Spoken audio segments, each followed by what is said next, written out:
Hey guys, it's Eric again, back to talk more about envious people. I took a look. The last envy video was 3 months ago. That's a good, healthy pace. If I was posting incessantly on this topic, like daily or even weekly, I think, not to criticize anybody else's channel, but I think it would send the message that I was fixated on, obsessed with the envious people among us, or as I've previously referred to them, people who are ruled by envy. Of course, I'm perpetually aware of them, tracking them, trying to be on top of the situation. They are a constant. They're a social constant, but don't always feel the need to investigate it, talk about it, fixate on it. It's healthier. It's better to try and live a productive, fruitful, happy life with excitement and paths being paved and good things going on. And I recommend that to anybody, whether or not you're dealing with an envious person. Of course, when you're dealing with somebody who's ruled by envy, you can get bogged, you can get distracted, you can get hurt, you can get your energy sucked. So it is good to check in, offer more tips for dealing with such people. And I found that what happens at times is there's a potentially envious person or a person ruled by envy. I'm just going to start calling them envious people, but you know what I mean. Somebody, because everybody has the potential to be envious. So when I say an envious person, they're not all created equal. I myself have experienced envy. It's not an evil trait, but in some people it's totally deregulated and it becomes a problem and it poisons their relationships. That's what I mean when I say envious people. In a lot of cases, envious people are outright. It's apparent, it's flagrant, it's in your face. Like you tell them the good news you had and they go, like they can't even feign for an instant, for a microsecond that they're happy. They just die inside. You register the crushing shock behind their gaze that they think that nothing good ever happens to them. They can't stand your victory. They don't think you merit it. They're tired of this. They want nothing but the worst for you. And simultaneously, they want nothing but for your friendship or relationship to continue, even though they've completely poisoned it. It's a mess. It's a nightmare. It's a cartoon. We've talked about these people. It's usually out in the open. But there's other cases with envious people, as I started saying before, where it's more it's less flagrant. Forgive me. It's less out in the open. It's more guarded, buried, borderline. Now, before I talk about how to identify whether or not envy is going on in such cases, I should be clear that I'm not talking about people that are attending to or working on their own envy in a healthier, constructive manner. Those people can be left alone. People that are aware of their own envy or their own propensity to have envy, but they're working on it constructively. They're trying not to make it a problem for others. They know it's something that comes up for them when they're threatened. So they're trying to be supportive, even though it's a syndrome, even though they slip at times. Leave them alone. Leave them alone. They really do want the best for us. People are complicated. We don't have to paint everybody with the same brush or make them into outcasts if they're really trying their best and they're aware of it. Fair enough. There are types like that. I'm not talking about them. I'm talking about types where it's like you're dealing with them and you get the sense that there's envy. It's simmering, but it's not boiling. You're not sure. You feel it. Maybe you feel it on a gut level. Maybe it's slipping out through criticisms directed at you. You can't tell if the criticisms are warranted or not, sincere or not. And you're getting a little tied up, entangled. You're not sure if you're just painting them with the same brush as you paint other envious people. You get confused. So I have just one tip that will help you to identify such people. It's not going to be a slam dunk. You can't quantify it. Envy is very good at hiding. Oftentimes people that are envious hide it even from themselves. They just shift and rewrite reality from their perception. They just cast you as a person that's not possessed of merit, and they just paint a picture of you as somebody who's unworthy of respect. And they, in the course of doing so, are just like taking no responsibility for, let alone cultivating any awareness of their envy. So it's a mess. It's very dicey, nightmarish, very filled with shadows, the entire situation.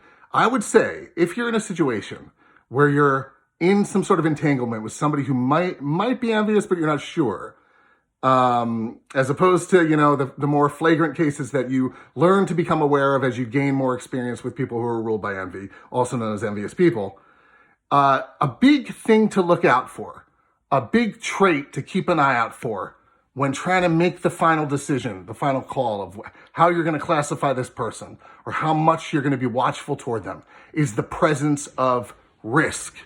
The presence of risk. In other words, if the person from whom you're getting this bad vibe has a risky, daring nature on some level or another, I'm not saying across the board. I'm not saying they're a wild person, that that everything they do is characterized by a degree of daring. It doesn't have to be that. But if in some endeavor or another, or in a couple of endeavors or areas of their life, they are able to embrace the spirit of risk, you can go ahead and think, okay, maybe they're not envious because they're, they have a life-affirming trait. They're taking chances. In the course of doing so, they're testing themselves. In the course of doing that, they're growing. They're not afraid of failure. Oftentimes, envious people are so afraid of failing, so afraid of being ridiculed. The reason that is because they themselves are so judgmental.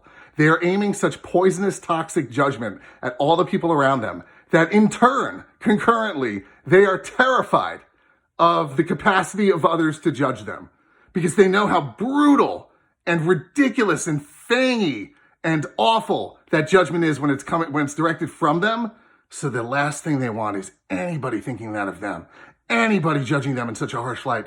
Quite the contrary, they delude themselves into thinking, no, nobody's judging me like that. Nobody can be judging me as garishly as I'm judging everybody else. No, it's not possible. It's not possible. And they don't want to even entertain the notion that, of course, needless to say, naturally, as a matter of course, it's part of human social reality. Of course, they're being judged. Of course, many people are holding them in a harsh light and they're talking behind their backs and they're saying the worst things about them. That's what's happening with all of us.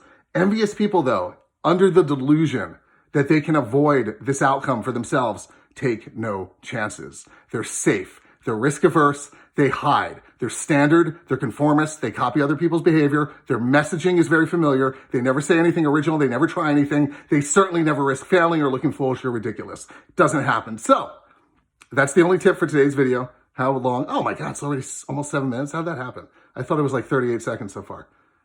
All right, you're in the presence of somebody who is borderline. Now they're lighting up your nervous system and your gut. You're like, I have a feeling. It's one of them, but I don't know. This is a little blurry. I kind of like this person on some level. I can't tell. Just take a step back. Be humble. Clear the board.